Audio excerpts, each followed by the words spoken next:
The creator economy is this sort of ride you get on and you never know how you're going to get off it. Well, and there's the pressure when you have a book coming out of like, you need to be on all the platforms. You need to be marketing yourself. Like that's how the book industry works now. There's rigor at every level. A lot of control has been given up in order to secure the bag. You write so much about like questioning these things and the questioning power, etc. I want to break academic food studies out of its kind of ivory tower. Again, you're not a creator, you're a writer. Yeah, exactly. Major milestone, major change. What's going on? So here, this is an exclusive from me. A scoop.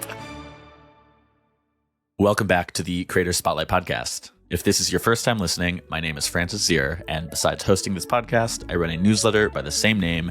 And in both, each week I interview and profile a different person working in the creator economy to learn how they approach the production and business of digital media, of content. By the way, if this is your first time listening, I would love it if you subscribed. Today, we are speaking with Alicia Kennedy, who is an essayist and culture critic best known for her newsletter From the Desk of Alicia Kennedy, which has over 40,000 subscribers and has been running for 5 years. She's easily one of the best writers we've had on the show, and I don't think I would call her a creator because she specifically has said she doesn't want to be called that and has really built a career as a writer. Writing is her work. And while she's primarily a food writer, she's razor sharp on plenty of other topics. And much of what I wanted to speak with her about comes from a handful of essays she's written about writing, the algorithm, and the politics of attention. Basically, all the things that compose being a creator. Here's the episode. This was a great conversation.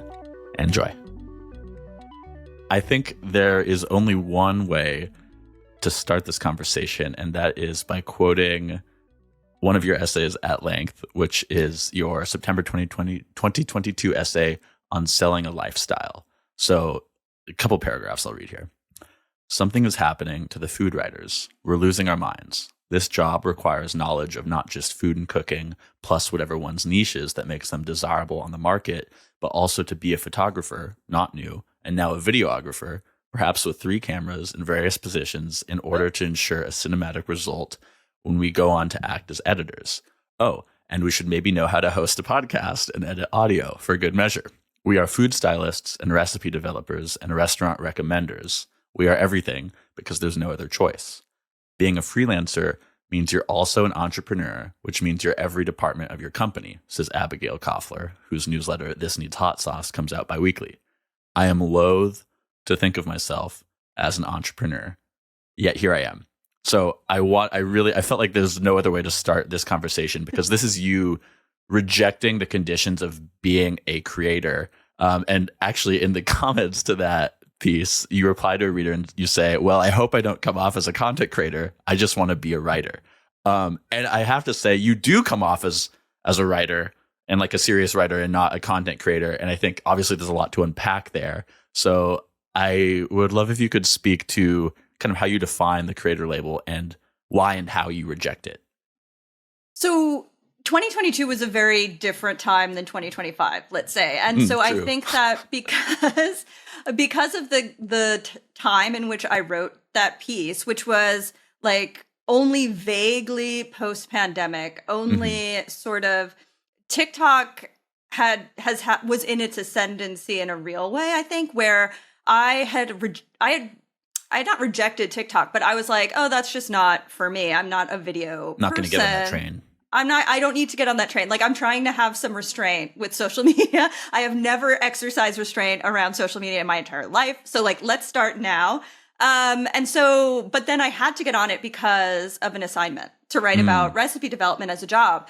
And honestly, like I have enjoyed for the most part and have a decent relationship with watching TikToks. It's not something that, I have a compulsion with. But it did really bring into focus for me what I was writing about in that piece, which was, the idea that you just have no escape and no break. And you have to keep learning and being agile, and you have to have a good attitude about it. You have to put a good face on. So when you take on the label of creator, you're more saying that you're making content, obviously, and that content is being shared and owned by like these platforms where you have no control over anything.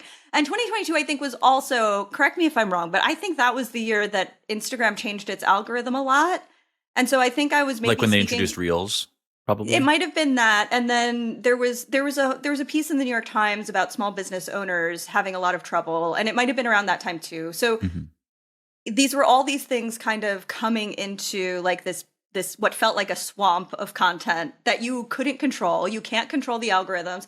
You're like, I had a really like Instagram was always fine for me until this shift that happened where I felt like I wasn't really able to share my work, and I was like kind of scrambling to be like, how do I change myself? How do I like make little reels about, you know, making ice pops or whatever it is, like to entertain this like beast of a machine. And why do I have to do this? Like, why are the conditions of my job such that I have to not just be a good writer at the top of my game, writing a newsletter, writing for out publications, writing a book. At that time, I was waiting for my first book to come out. I was doing edits. And then also, and like I take pictures because I like to take pictures, not because of any sort of not because Instagram forced you to learn not how to because take pictures. Instagram didn't force me. Like that was me my whole life. But learning video or trying to figure out what my vibe was on video was just a whole other thing that I never wanted to do. And, you know, it just felt like this swarm of things, and it just felt really confusing. And so I wrote that piece as a way to try and navigate my way through what I was feeling, which was just overwhelm. And also I wrote that piece, and I think it has that sort of a tone of just like kind of desperation and rage, because I was like, I knew I had to maintain everything I was doing, and I had to maintain a level of attention for the release of my first book so that it would come out and be successful. And so like trying to tread water, I always characterize it as like those couple of years of my life. When my newsletter started, I wrote a book, and then I was waiting for the first book to come out. It was like treading water, of trying to be like, I can't do anything to lose. Well, and there's the pressure when you have a book coming out of like, you need to be on all the platforms. You need to be marketing yourself. Like that's how the book industry works now. Exactly. I think, something that just occurred to me while you were saying that is like how you know, photography was something you were always interested in doing anyways, but video was like a bridge too far. I'm thinking of I don't know if kerfuffle is the right word, a little Substack notes thing this morning where you posted a note seeing someone on here confuse citation for plagiarism isn't giving me a lot of hope for media literacy. Yes. But I also know so many people have zero clue on journalistic norms or ethics and no one around to ask. Then like I also read, before I read that this morning, I saw that somebody reposted this on Twitter, an article in Pointer called "I'm a Gen Z journalist. My generation doesn't know what that means." Yeah, kind of a whole different thing that both that your kind of conversation on Substack notes and that get into. But long way of saying, it occurs to me that like the media literacy maybe now is like analytically and like understanding ideology behind a given thing is lower than ever. But like literacy around producing the media product is higher than ever. And so a 23-year-old will know how to produce like amazing TikTok videos, but they might not know what ideology they're reproducing when they make the video. Yes. That's really interesting. I think that's really interesting. And I think that I liked that piece. I read that piece when it came out. I think I'm a Gen Z journalist and my generation doesn't know what that means. And it's really difficult to navigate against because, and again, it comes with this feeling of swampiness in terms of like platforms and content, and like everyone is in the same sea, so to speak, but doing very different things and coming to it with very different backgrounds and very different literacies, various literacies. And so, you know, for me, I see someone young and confused about what it means to be quoted in the New York Times. And I'm just like, how... Like, this is so awesome that you're being quoted. It's so awesome that you're being quoted. And if I was young and was being quoted there, I would have been losing my mind. Like, well, wait, we should say for the listener who hasn't read this thing that, it's this young writer who had written this essay on their Substack, and who, by the way, this is a whole nother thing, is very much talking about their writing as a Substack using the initials SS for it too, which is crazy. Ooh, that's crazy because of the times we live in. Oh my gosh. The times we live in. The times we live in. And I'm like, you're calling it SS all the time. It's an ideological nacho. I think, okay, where I was going with this though is so she's been quoted and by name with a backlink to her site, to her newsletter, and even like there was like an Instagram carousel quoting her by name, and she was pissed about it because she's like, why am I not compensated for this? Which is like almost gets into then like this like NFT concept of ownership and like artist royalties and such. Okay, a lot there, but anyways, that's what this was to the listener who didn't know. I think, okay, one last thing on media literacy before we move on is, again, when I read your note there, I was thinking how something I think about a lot. Decreased media literacy, I think, is a desirable outcome for, let's say, this administration that has recently begun, and certainly the billionaire class, right? Because it's you then who's loudest. I mean, this is, I almost feel like this is like so simple, like dorm room philosophizing, but like then who's loudest can like define the meaning. Where I'll end this is a kind of a shoddy tweet, but I crystallized yesterday is like the three tenets of our cultural moment are a decrease in friction, which is like crypto, Zyn, and basically every app, sports gambling apps especially. Entrepreneurialism being the creator economy, the gig economy, and then decentralization of meaning being like Facebook removing fact checkers for community notes and Elon Musk's Doge department. And all these things I think are actually the same thing, but I couldn't think of the perfect word to tie them together. Well, I think that removing friction is something that I've been talking about this a lot, because I think the notion of friction is one that we are losing completely, but also in discourse, where people don't like to have a conversation that is uncomfortable, or and in a way that, not that you have to have a conversation with Nazis, but certainly not. Just to go back to the SS thing, which is like really blowing my mind. But the fact of, how it's very, very difficult. And I think it speaks to maybe a generational difference, that there's some emotional reaction to disagreement that I think people have when they're very online. And when their political beliefs have been formed and fomented online, there's this kind of emotional response, and like, it's like, well, I watched a TikTok that said, for example, Frida Kahlo is bad. And so if you are bringing up Frida Kahlo, I'm going to have this big emotional reaction about it. Yeah. And that's part, like, that's the intellectual component of these losses of friction in terms of our other engagements, whether it's with money, whether it's with other people. The loss even of, like entrepreneurialism is like, you lose the whole notion of having a coworker and having to debate and go, so there's just this constant, like, just desire for ease and affirmation that comes with that too. That is an intellectual problem. Hey, if you're enjoying this episode, make sure you subscribe to the podcast so you don't miss next week's episode. We release a new one every Thursday. Enjoy. Okay, let's talk about public intellectualism. Okay. I'm again going to quote you a little bit. So in your May 2023 essay on myself, you write that the essays get called on X in what was intended to be a humorous, knowing nod to public intellectuals past. And then this morning, too, on Subsegment Notes, you wrote, but this is another reason why the independent writers versus mainstream media narrative is bad. Do you want to be a public intellectual, or do you want to wear a tin hat? So I wanted to ask precisely what you meant by that. By what's the difference between being a public intellectual and wearing a tin hat?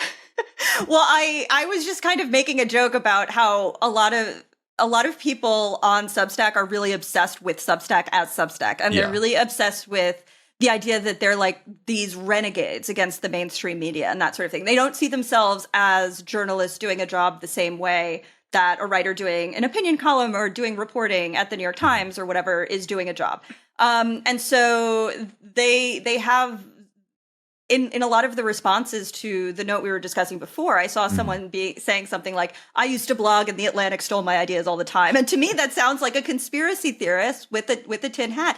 And so, and when I failure to understand the public sphere and like the idea that you're always standing on other people's ideas. And it's this, And we're all grasping at ideas that are in the ether. We're all in this world reading things. It's nothing is the most original idea or thought ever. And so, and then I always say public intellectual with kind of a smirk and as a joke, which is why it was funny when I saw it in your notes, because I was like, I don't actually seriously consider myself a public intellectual. I took it directly from you. I have to say, I mean, the on X thing, when I was reading a lot of your works, like I loved it as somebody like who, one of my most influential classes in college was, I took a class called Montaigne and the Life of the Essay, and all his essays are on blank, right? So like, to me, that's like my purest form of the essay that I love to read. So I was like, I mean, just by it's kind of like how you reject the creator label and call yourself a writer, and like you do that by just saying that constantly. Yes. And by saying, I don't know, by saying like on blank, you are framing it. There's like no irony. It is a public intellectual essay. It is. I mean, and it is because, I mean, in the ways in which, well, I make this joke about it because it's such a silly thing. In the US, we like don't have public intellectuals. Like we're not, you know, maybe the closest in recent memory would have been Christopher Hitchens, who was British. Like no one is taken seriously who is, you know, in that sphere. Like, you know, there are these public intellectuals, but they're fragmented, right? Like you might have like a Paul Graham, who's another British guy, but who's like a tech world public intellectual who so many people look to for ideas in his like 800-word essays, right? Like Founder Mode was such an influential recent one. So like I think there are these, and then there's like more like leftist type people who are against this thing. But I guess the public aspect implies there being like a larger reach, maybe across ideological borders. Yeah, like Foucault on TV in France or something. Yeah. True. Like we don't really have that equivalent. And so, you know, I just think that it's funny because the US is like kind of anti-intellectual for the most part. And that's fine. I mean, it's not fine, but it like, I'm not trying to fight against that. It's the world we live in. And so for me, I think just claiming, like making this kind of silly claim to it, or making this silly claim to like the on X construction, was just a way of like, one, I'm really bad at titling things. And that's why my newsletter is called From the Desk of Alicia Kennedy. Like I have like one good headline a year in me, and I do not waste it on my own newsletter. Like On Myself is a great headline. It's so and like these things are meant to be tongue in cheek to me. Like if you knew me, and like, because I do think it's a very different experience to like read me versus to actually talk to me, because I think that like I've gotten very much better, but like if you don't understand like my humor and the tonality of what I'm trying to say, then it will come across as a little bit of like, you know, self-serious. Yeah. I don't think so though. Reading it, I don't know, but maybe I'm just like, I did like, you know, read your writing for like 3 hours straight last night, so it's like. And in very good faith, right? So maybe that's why. Yeah, good faith is always hard to come by. To come by. Okay. Another thing I want to quote from the On Myself essay. You write, I consider my main career accomplishment to be having been a contributing writer at the Village Voice. My name is on the masthead of the last official paper. This probably tells you a lot about what I value in my work. Independence, a strong point of view, humor, rigor, and a reverence towards power, which I thought was very...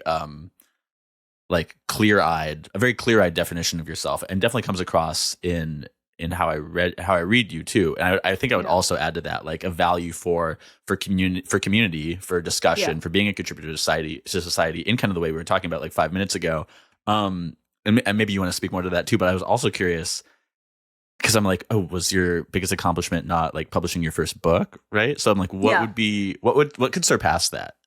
Well, for me, well, the funny thing is that that was all I had in mind for myself, frankly. Like growing up, I was like, I want to work in magazines. I want to write. And for me, the Village Voice, more than the New York Times or the New Yorker even, or anywhere else, was the place I wanted to be, because it was the place that was the coolest, frankly. Like, so I just got an email one day in, I think, 2016, that was food writing at the Village Voice ? And I was like, oh, I did it. Like, that was it. Like, check. Like, I accomplished what I wanted to do because I wanted to be seen by people who would have been at this kind of storied alternative weekly. And so, you know, and especially, you know, having grown up on Long Island, and like the city was always this like place that was at once like the big and far most important place. In reach, but far away. And so I always, you know, just to be kind of accepted in that way was really significant for me. And so, you know, publishing a book, and now, you know, I have a second book that'll come out next year. These are great, but I have this kind of mindfulness thing where I try not to I try not to attach too much value to what these things do or are. That's healthy. I think too, it is part of the like being part of something, rather than like it would almost be uncharacteristically solipsistic for you to say that, right? You're publishing your book was the big accomplishment. Okay, let's talk about the money of it all, making a living. Oh, yeah. So you, I think, have been making a living solely through your writing for most of the last decade, I think. 10 years, 10 years. For fully 10 years, you've been making a living fully independently as a writer. Yeah. Okay. I mean, sometimes I'd have to copy edit or do stuff, but yeah, but that's not as a full-time employee. Yeah. Yeah. Okay. So in your 2024 essay, Algorithm of the Mind, you write, I've said this before a few different ways, and I think it bears repeating and re-interrogating. I have this newsletter, but I'm not really better off materially than I was years ago as a regular contributor to papers and magazines, even if I have more freedom and am doing better work. This is the creator economy trade-off. Predictable instability for unpredictable instability. I criticize corporate soft power and the fracturing of the media landscape because I'm in the strange position of being both its beneficiary and its victim, because I watch so many people day after day seem to accept that this is it, that this is just how we do things now. So maybe there's something else in there you also want to speak to, but what the question I have is like, how would you judge your material reality now compared to like the tail end of your, I think it was 6 years as a copy editor at New York Mag? Well, the thing is, the whole economy is different, and that's part of why the creator economy didn't really exist 10 years ago. Yeah, the creator economy didn't exist, but also money went farther. Like, so I've always felt like once I'm making more money, like the rug gets pulled out from under me and everything costs more, which is not a unique position to be in. And especially because I've chosen this kind of, strange and non-lucrative career of being a writer. When I was at New York Magazine, things were very different. Like my rent in Bushwick when I quit there was $800 a month. It was a different time. I was making like $53,000 a year. At the end, I started there in 2010 at like $45K. So it's not like I got one nice bump and then in 6 years. In 6 years. Yeah. And so, when I left there, it was because my freelance food writing was started to do pretty well. I went to Food and Wine on a temporary freelance contract for a little while. And was also, contributing to magazines and stuff. Basically, I wrote that piece at a particularly bad time because I had taken the first half of the year to write my next book. Okay. And so I wasn't focusing as much energy on my newsletter. So I wasn't focusing as much energy on generating, like converting people, et cetera. Like, which all is these marketing terms. Yeah, but also that's a religious term. And so it's not lost on me always, like the conversion aspect of it. That's a really interesting point. Yeah. And so I had spent the first half of the year doing this. Then I had gotten news that our landlords were selling our apartment here in San Juan, Puerto Rico, because I've been living in San Juan. And so it was a bad time in terms of like, I was like, this just isn't working the way my life used to work. Like and I'm even talking about like 2020, 2021, which was when I still had, on top of the newsletter and on top of writing my first book, I still had lots of publications to write for. Yeah. So I was never feeling the pressure of, this newsletter is my only like work lifeline. And I had really consciously tried to avoid that happening. Like I put a lot of work into my newsletter. I love doing it. It's my favorite thing. It's the best job I could have. But at the same time, I'm constantly like, my weekly income depends on how much people like me this week. Yeah. And I can't, like, that's really stressful. And it really does put a strain on one's mental health. And the fact that like, I, at the end of 2023, felt really comfortable and really in a good place and was like, okay, I'm going to take, at least the first 6 months of 2024 to kind of pull back a little bit on the newsletter. I'm going to write 2 new essays a month. And I did all these new features and things to like try to make it work. But then it just like kind of like, not that my income fell flat. The readership didn't fall flat. Like the views didn't fall flat. It wasn't like I was losing free subscribers, but the conversions were lower. And it was because I was putting less into it. And I knew that and I felt it. And I also had taken that time off from posting a lot on Instagram. Like I had taken that time off. I really wanted to I wanted my second book to Were you off Twitter yet? Good. Oh yeah, I'd been off Twitter since 2022. So but like I had taken this time to like really try to do a good job with a book. And I was like, wow, like you just get no break. And then I realized and I've talked about this with other folks who have independent newsletters, like last August, I took time off and I told readers I was taking time off. I came back and like in September, I dropped like 40 paid subscribers. Okay, wait, I have to talk about your paid subscribers because I signed up for 1 month to read your archive. And it's $10 per month, and I've never seen this before. It's $30 per year, 75% off, which I thought was amazing. If I I have to be honest. I'm not going to subscribe for a year. I wouldn't. This is my big thing is I interview so many people with paid newsletters. I'm like, I'm sorry, I can't subscribe for the full year. But if I was like just a reader coming and discovering it and being like, this is cool writing, I've discovered organically and I want to subscribe. There's no way I would buy the monthly. I would buy the yearly, $30. Yeah. Like it's insane to not buy the yearly. Was it always like that, or did you put that to drive conversion? I did it because this year I'm paywalling more. I'm paywalling like everything. And so that too. So I've always had it at $30 because I think as an independent writer, I don't want the barrier to people like resubscribing to be so high that they feel like, oh, I can't support this person. Because like $50, even to me, to give to like one person is like, it's a lot. Like I just feel like it's too much, frankly. Like, and for me, $30, it's it's $30 is the price of a new hardcover. Yeah, a new hardcover, and so that's the basis of it. Basically, it's like if you can spend 1 year with me, you get basically a book's worth of work, and also on top of that, now I have like a lot more community aspects of it, which we can talk about. But the reason I did the $10 monthly was because I was just like, you know what, fuck it. Like if people want to just dip in and dip out, that's cool, but I want to make a little bit more money off of that. Exactly. Yeah. Like I'm like, it's really not like a big, I'm not trying to convince people to do annual if they don't want to do annual, because the annual really is for people who like, they want to have, chat conversations. They want to come to, they want to be in the salons. Again, me picking like grandiose names for things as kind of a joke because I am like who I am. And then like, and want to do the book club and that's kind of stuff. They want like, the little more social community elements of joining up, they're going to pay the $30. But people who just want to dip in and read something, or they're curious about something, I just want to get like whatever after the Substack and the Stripe fee, more than $5 from that. Yeah, so. Yeah. You are going to be paywalling pretty much everything. As you said, in March. Yeah. So this will come out like a week before March. So you'll be about to do it.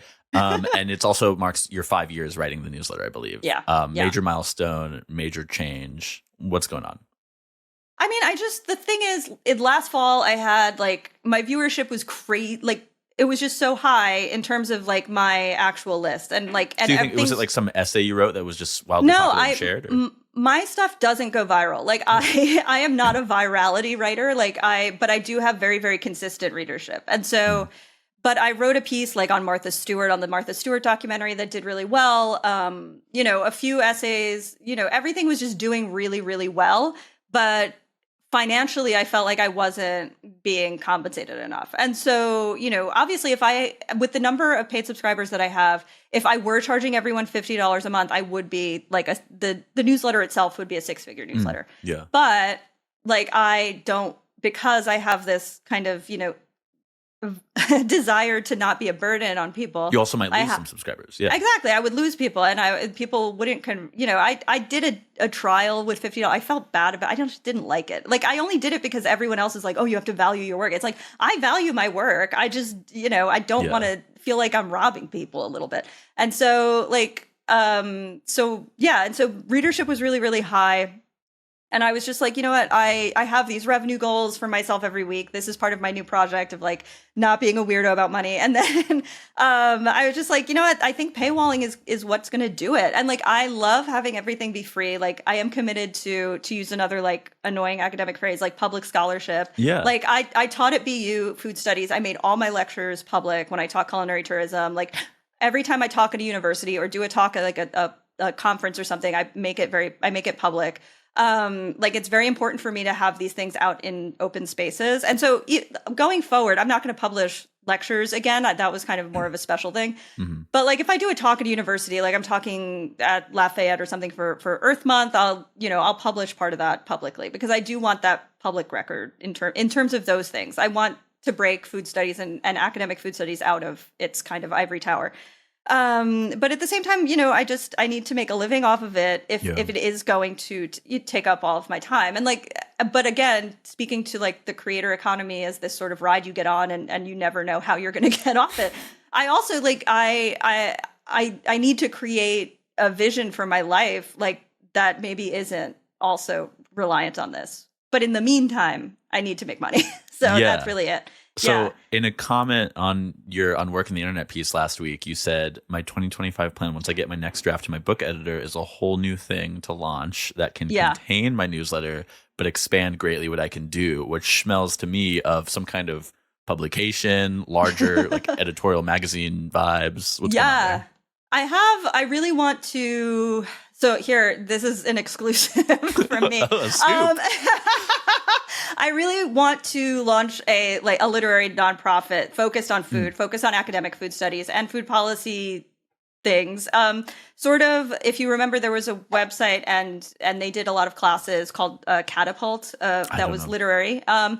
So I want to focus on food, but have sort of a publication, have a lot of classes, workshops, really sort of, again, just like kind of make space for people who have an interest in these things, but either don't have access or time access, time resources, money resources to dedicate to like a full master's program or that sort of thing. Or, want to kind of do writing or food writing as a hobby and have a lower barrier to entry to people to find out information about that and how that happens. And sort of like just demystify how all the sausage is made, break down the gates, et cetera. An apt metaphor for vegetarian. So yeah, it's, that's kind of my goal in the future and working towards that, because I do need to, I said this on Substack Notes, I do need to create something that isn't tied to my name. Yeah. I've got that one written down too. Yeah. I wanted to ask you about like other like the waters you're swimming in there, like other publications you admire. I know that you admire Cake Scene. I don't know if you've written for them, but you've promoted them. And you've written in Mold, which I've bought one copy of precisely and is defunct now. I don't know if they're still publishing online, but I know they're not publishing print. And these are both kind of like very forward thinking, progressive, maybe Atmos is another one, but that's more climate, not food. But these really progressive, exciting, kind of avant-garde food publications. Yeah. How does this idea that you're fermenting relate to those? Well, I love both of those. Mold I love as like an example, an experimental example of what a glossy magazine could do, because it has all of the design and feel, like the look and feel of it is, other than its larger format size, like it feels, it feels like a W magazine. It's very recognizable in its look and feel, but yet its content is so it's just so, not coddling the reader. It's really, there's rigor at every level. There's a lot rigor at every level. It's really, really pushes people and challenges people in a way that like food writing is sort of, or not supposed to do. But Cake Scene as like a literary journal. It's kind of the opposite. Sorry to interrupt you. It's kind of like the opposite of the Instagram restaurant guy that you couldn't really call a reviewer, because really what they are is like kind of like a freelance restaurant critic who doesn't criticize. They're freelance, not even critic. They're a freelance restaurant marketer who works for brand deals. Right. Exactly. There's no rigor. It's the complete opposite of that, and it's very global in scope, and it's very focused on food from the seed to the plate. So that is why I love Mold, and Cake Scene as a literary journal is doing really great work. Whetstone, I haven't one, right? Whetstone, yes, it's now defunct.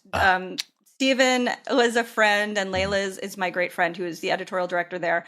But yeah, so there's a lot to admire in these publications. And I think that for me, because I've had the experience of like, I was a copyer at NY Mag, I worked at Food and Wine, I worked at Edible Brooklyn, and Edible Manhattan. I've been a contributor like to a million different places. Like I've run my own newsletter as a sort of business. Like I've taught at the university level, but I'm also like teaching workshops as like sort of at a, trying to do it as at an affordable scale. Yeah. So I'm kind of trying to put all of my stuff together in terms of like thinking of what this could be and also what's missing in the marketplace, let's say. Yeah. Like something like, Drift is more of a something I'm looking at as an example there. I also really love art. I'm like obsessed with European art magazines like Freeze and Spike. Yeah. And so like I'm looking toward, the publications that are recognizing like crisis in a real way and bringing that into their work and trying to, actually kind of wrestle with things in a real way. And so for me, that's my idea for a publication that would kind of be the foundation of this idea that I have, it really would, combine the literary food writing, restaurant stuff, humor, all these things that we come to kind of expect, and lifestyle stuff. But I want it to be set. I want the writing to be set in the real world and not in the world of luxury. It's the values, goods. going back to what you'd written. Yeah. It's your values that you said about independence, a strong point of view, humor, rigor, and a reverence towards power, right? It's a publication that represents all of those. So in March 2024, a year ago, you wrote an essay called Securing the Brand Bag, which is kind of, reading that was how I picked up on you wanting to start a publication. You write, I know that if I were to launch a bigger publication, there would need to be ads in addition to a subscriber base. It's how the economic cookie crumbles. In my fantasy of my future magazine and publishing effort, I have rigorous rules for who fits the standards of a company who can advertise with me. I also know I'm naive. And you kind of start this essay writing about brand trips, and you say, I haven't been on a press trip since 2019, and I don't see myself doing them again without a lot of different conditions being met. And I was curious what those conditions could be. So the funny thing is, the last brand trip I went on, 2019, to Cognac, France, fantastic. I used to write about cocktails a lot, and so that was why I was there. I ended up getting food poisoning at the end of it, and the essay I ended up writing about this brand trip was about throwing up. That's perfect. It was called Of Cognac and Vomit, and it ended up being a notable essay in Best American Travel Writing that year. So, I was notable in Best American Travel Writing, but then for a long time, I never got invited again on a trip. You wrote a piece too good for them. That it was just too rigorous about my puking. Anyway, but also that goes back to mold. Mold, that's a magazine that'll write about waste and the uglier sides of things. Anyway, but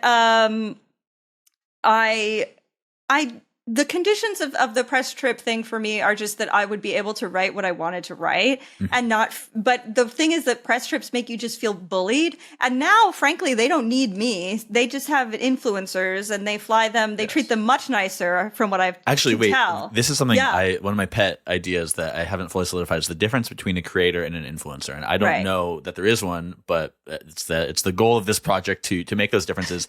And my theory, or how I've positioned it, is there isn't really so much thing as an influencer anymore. Everyone has had to become a content creator, because to me, the content creator side is more about the craft. You can't just post the expertly posed Instagram photo anymore and call it a day.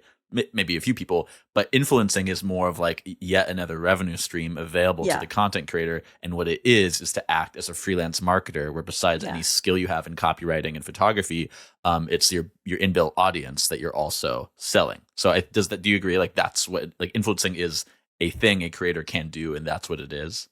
This is really interesting, and I like this, and it reminds me of a TikTok that I saw yesterday where someone was talking about authenticity creators versus ad-based creators. Okay.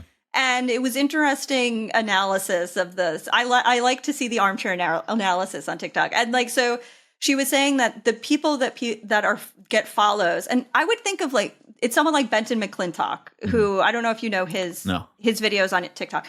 So he's someone who you like and follow his videos because he's really, really funny and he's a very unique point of view. And because he doesn't come from money, he is actually talking about real things a lot of the time. He has a character who is talking about the water wars of the year 2070 or something.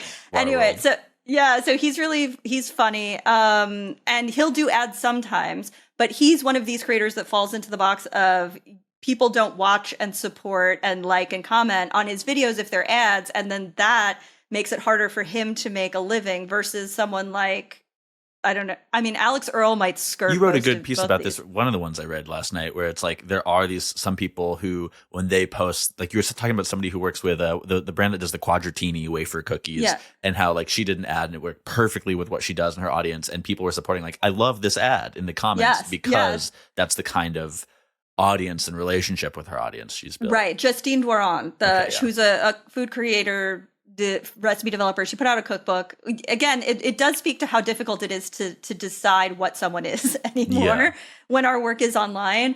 But I think that there is this barrier that happens when you're, and I think it would happen for me, if I just all of a sudden published an ad in my newsletter for something, it would be very strange. Because you're so critical, and you're like you write so much about like questioning these things and the questioning power, etc. Yeah. And I think that, frankly, like I would rather not go down that road, because I think it's just one other road that's tons and tons of work to go nowhere, and also might collapse at any moment. You've done so much work that allows you to do the more rigorous like magazine experiment, and you kind of, again, you're not a creator, you're a writer, and you like constantly made decisions against that. Before we've kind of moved on already from your newsletter and the details of the business, but I did want to ask about the weekly salons, and which is kind of a thing for your paid subscribers every Monday at 3 p.m. EST, live chat, a hangout, a space to build camaraderie, as you write. What's the culture there? What's the community? Who are the people in your audience, and how do they relate to you and to each other? Well, it's a lot of other writers. It's a lot of academics. It's a lot of, researchers, lots of people who are kind of touching the same fields that I write about or work in.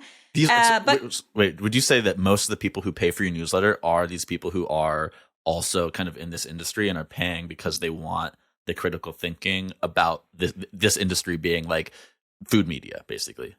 I don't think I don't think it's necessarily food media people or like the higher echelon of like who people think of when they think of as food writers. It's definitely people who, I have journalists, but like physics journalists and lots of people in PhD programs, lots of bakers who use alternative grains. Like it's a very specific niche that I occupy. Someone researches wildfires. I have a very specific audience of people who are interested in food, but they're also interested in climate change and ecology and food systems. Well, more than they're interested. You're like a systems writer almost more than you're a food writer, and that's how you're able to write so well about digital media and online work and the creator economy as well. Like you are really good at understanding and making understandable systems.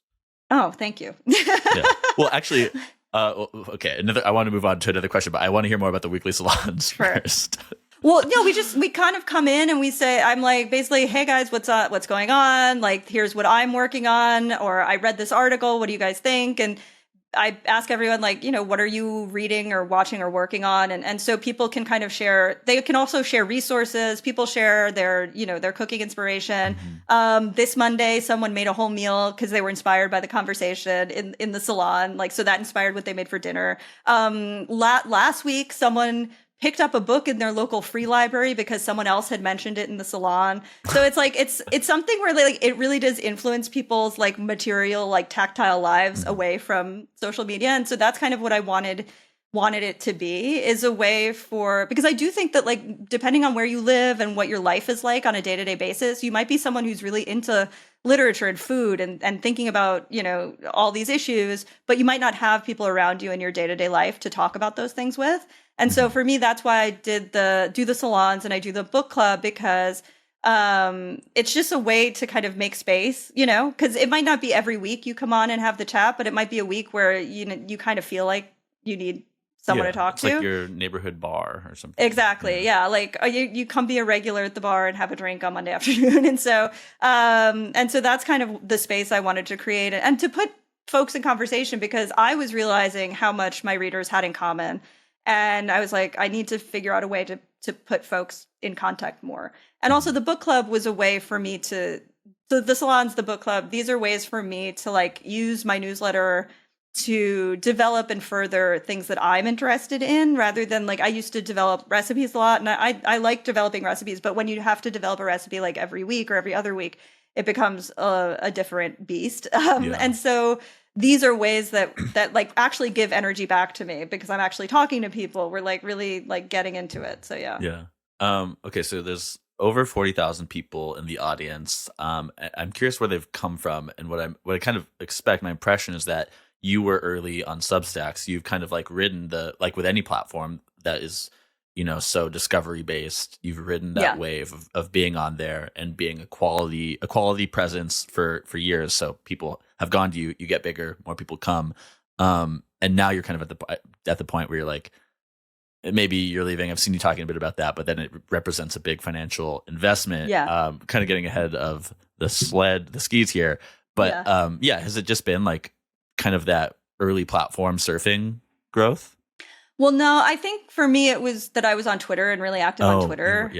Yeah. So from for a million years before 2020, I was really active on Twitter. You scoured it. I couldn't find a trace.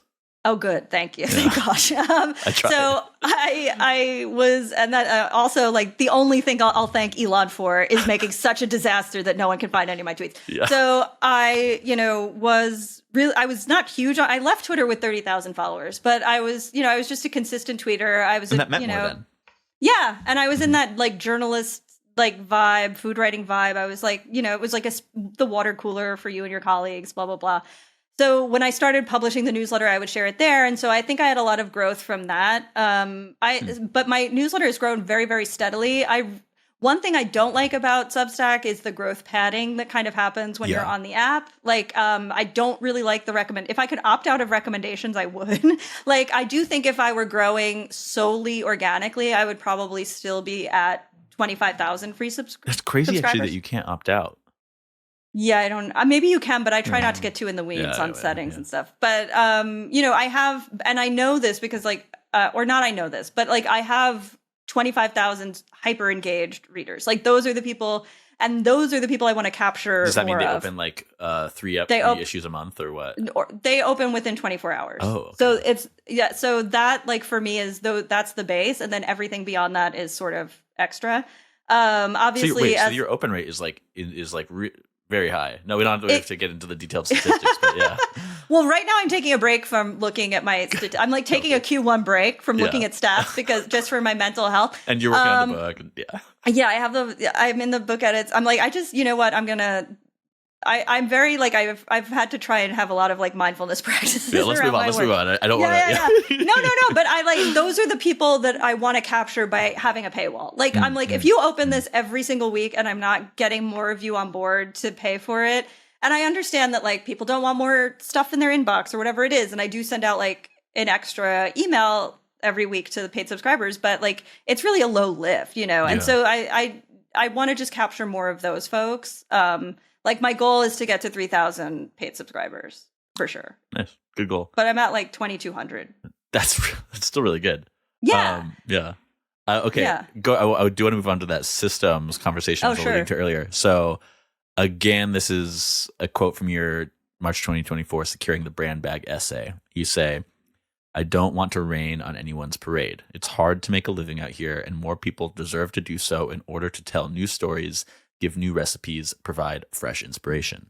But I want to ask questions about what is really happening when brands are in charge of the money and thus the narrative. What food media are we building? Could we be doing it better?" So that kind of last line reminded me of one of my pet definitions of creator, which is one of the more like kind of abstracted and less useful ones, but it's just somebody who contributes to the corpus of the internet, which like reading that made me think of, how agriculture and like food businesses contributes to literally the corpus of the world and its people and individual people. Right. So I was wondering if you had any more like analogies for creator economy, digital media ecosystem, whatever, that come from the food world. I think an obvious one is like food co-ops, co-op models, and cooperatively owned media businesses like your Defector, Hearing Things, etc. But yeah, I think it's a fertile ground for an analogy there. Absolutely, and to sort of decentralize the production of this stuff, and this for me is sort of what I would like to do with a new food. But obviously, I'm sort of in beginning stages of thinking about it, but I would really like it to be sort of an ecosystem where there's also people.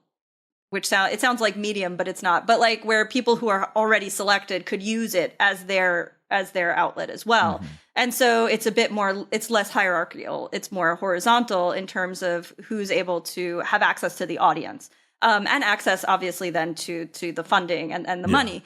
And so that's sort of what I have been thinking about. But for me, like it's just interesting to me this model we've built without a lot of questioning. where, obviously, like, Anna Wintour and what she decides goes into an editorial is going to be influenced by who spent the most ad money. Like, we know this. We know how that works. But at the same time, the brand isn't going to be at the photo shoot. The brand isn't going to decide which model is wearing it. The brand, like, there's a lot of things that have been just given up in the influencer economy, the creator economy. A lot of control has been given up in order to secure the bag, in order to get the brand deal and get the money and to be amenable and to be, it's very different when you are, I don't know, when you're like a talent who is really, really valued for your talent and not for your broad appeal.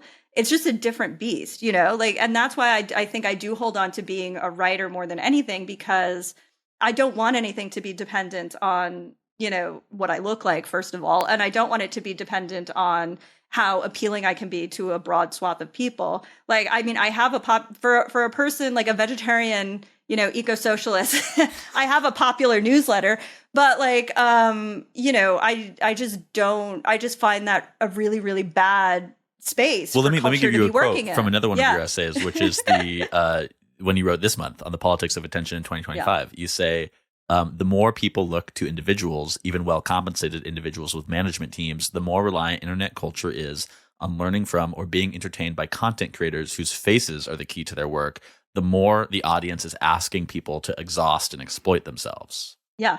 And I say that even about people who are doing really, really well. Like, there is no end to the demand. And that's what really terrifies me. And there is no demand to how appealing people have to be. And there is no end to like the possibility that you'll lose it all because of like, I don't know. It's just such a precarious situation that has been created. And it's been for the gain of, Amazon. Everybody has an Amazon storefront. It's been great for Amazon. It's been great for fast fashion. It's been great for Zara. Like, it's been great. This hyper production cycle has created a hyper consumption cycle that no one really understands how to break out of. And, that's the thing that scares me about it, is that we're not really focusing anymore on developing people who have really, really, really good skills in one thing. We're developing people who are really good at moving to the whims of the masses and brands. Like, two things that people who are creating what we are thinking about as culture, that's not really a great thing, It's like a race to the bottom. Yeah, exactly. Yeah. Yeah, I think, I don't know, there's like a line in there, I guess, too, about like the commodification of information and like factory farming. And again, going back to the corpus and like, you are what you eat and you are the information you consume. And going back to the beginning of our conversation about like decentralizing meaning and like losing media literacy and like that being the point. Now I'm starting to get a little tin hatty here. But I want to talk about your relationship with platforms. So one more quote. You say the newsletter form has, in that same essay, the newsletter form has been successful across demographics because it gives a quiet space somewhere between social media and print. It provides an outlet for an intimate reply, not publicly shared and potentially driving unwanted attention. So I don't want to we've talked a little bit about platforms already, and I don't want to get like so deep into it. But you used to be really active on Twitter. You're not there anymore. You are quite active on Substack Notes. And again, you've talked about getting away. Like, what is your dream? Like, you are somebody who is good at using platforms to your advantage, and like not being subsumed by them. But what is like your dream relationship to platforms? I don't know. I think I would. Why is that such a big question? I mean, that speaks to like the psychological, like the imaginative hold that platforms have on one who spends a lot of time online. That it's very difficult to kind of disentangle, like imagining disentangling myself like from, say, Substack is very difficult because it has been the source of my livelihood since 2020. But at the same time, I can kind of also, because I've been there since 2020, I can see what they're doing, which is like way more focused on the app and on owning the following lists, and people can't upgrade on the app for whatever Apple reasons. But there's so many things that they just decided to collect everybody in this hog pen. Wait, let me read. Actually, I'm reminded with Daisy on our other podcast, Tasteland. We interviewed Mike Pepe a few weeks ago, who just had his book Against Platforms come out, and I'm kind of realizing as I ask you that question, it's like, well, what is a platform? Right. And it's kind of a question he tries to answer. And I'm going to read I wrote these in my notes for that podcast, a few kind of explicit and implicit definitions. Let's see. Platforms are defined less by their cultural characteristics and more by what they enable. Platforms, the capitalist remains of failed digital utopias. Private for-profit platforms where labor is content, citizens are users swathed in data, and difference, nuance, and focus is something that instant and constant connectivity must blast away. Networked, globalized, and constantly surveilled data exchanges. Innovation that intervened not just through the engineering of computer science, but into the social and the political fabric upon which goods and services are exchanged. That innovation was the platform. And finally, the primary feature of the platform is that it enables users to enact or participate in some activity without authorities. So it's a grab bag for you. And, Yeah. but yeah. No, I mean, that's an interesting, I need to read that book now because I'm really interested in that. So, I mean, for me, when I think of a platform, I guess it's like a two-pronged meaning. It's the tool that you're using is the platform of whatever you're using it for, but also then people talk about like having a platform. So it's like how many followers, how many subscribers, whatever that is. And that any sort of responsibility that one might believe, which is comes that content with capital idea. Exactly, the content capital writes about. Yeah. Yeah. And so I think that in terms of, I would really like to take my subscribers somewhere where I have a little bit more control over the situation. Because for me, and I'm in a privileged position for this because I know that a lot of people who are just starting out or have smaller they need that growth. lists, they need that growth. At this point, for me, I don't need it, and I don't necessarily want, like, for me, I want conversions, and I don't necessarily need to keep growing my free base. Of course, the thing is, the free base would like significantly dwindle if I left Substack because I wouldn't have this constantly like self-replenishing and people do unsubscribe. Exactly. Every week you send it and they unsubscribe. So like that churn is part of it. But like I really would rather focus on a smaller set of people than to have kind of, I don't know, people who don't really, for example, like the chat. I don't want scale. Like, and for my like chat, I never let people reply to anything. And it's because a lot of the time they haven't read me. They don't really know what I'm about.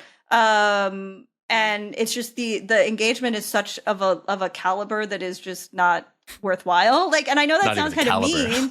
Yeah. It sounds mean, but at the same time, it's just like, I've cut off all channels for people other than knowing my email. It's not mean. This goes back to the social the positive social friction that we were talking about like almost an hour ago now. Yeah. And I don't want I just don't want negativity. I know from being on Twitter for so long, like how much my own mental health will be degraded by like some nonsense, like getting myself into a nonsense conversation. Yeah. Like I just want to avoid that. And like that's made me able to do a lot more work, and I would rather be doing work. Like, yeah. So speaking of doing work, you have a year ago you announced that your upcoming book on eating. There's that on structure again. I mean, I never know what it's going to actually be the title. You know, because that was just in the marketplace. Yeah. So you sold it. But you're in the edit phase right now. And in a recent issue of the newsletter, you wrote something I liked. Personally, I've never written anything longer than like 10,000 words, like a college paper. But I write, 1,200 words or whatever every week for the newsletter. But you say that the book is a space where I'm able to play at a grander scale than essays allow. And after the experience of writing my first book being a crash course in how to sustain a thought over tens of thousands of words, this time around, I'm more interested in structure and what kind of experience I want to construct for the reader. So kind of probably the last question here, but I would love for you to speak more about that and like the experience of writing the book as opposed to the kind of constant grind of writing the newsletter. Well, the writing a book is just such a different beast. And because my first book was, a cultural history of plant-based food in the last like 50 years of the US. So it was very like straightforward. The way I wrote it hopefully wasn't very straightforward or dry, but it was just very straightforward in what the story that I had to tell and the kind of what had to be done. Like the work was really in that sort of like making a point in a way that doesn't, I don't know, fold in on itself over and over again. And so writing this book, which is more of a memoir, so it's a lot more focused on me, but it's sort of like it's a kind of a balance of memoir and more of the systems writing that you were mentioning, but through different ingredients. So it's a memoir through ingredients and the ways in which those ingredients come to us in history. And so it was more, for me, it's more about how do I do a balance between those things and not go too far in either direction. So, to just keep the reader absorbed, but not feel like I'm being self-absorbed, let's say. But also, my editor, who was fantastic at Hachette, Renee, she was like, people are going to want more of the personal. So like my natural inclination is to like kind of sprinkle myself in. Yeah. And so my project with this was kind of finding more balance in how to make myself the subject, while also actually giving the reader what I actually like more naturally write about, which is like, apples and mythology and stuff. Have you read, as an aside, the book I'm currently reading is Hanif Abdurraqib's There's Always This Year? I know I need to read it, but I didn't want to read it while I was writing. No, because then you absorb too much of it. Yeah. It's really, but when you talk about like structure and stuff, I've never read a book with this specific structure. Anyways, he's a great writer. And, yes. But this is about you. I think we could end it there though. Check out the book when it comes out. Where should people go to find the newsletter? AliciaKennedy.news. Perfect. Go find it. Thank you for coming on. Thank you.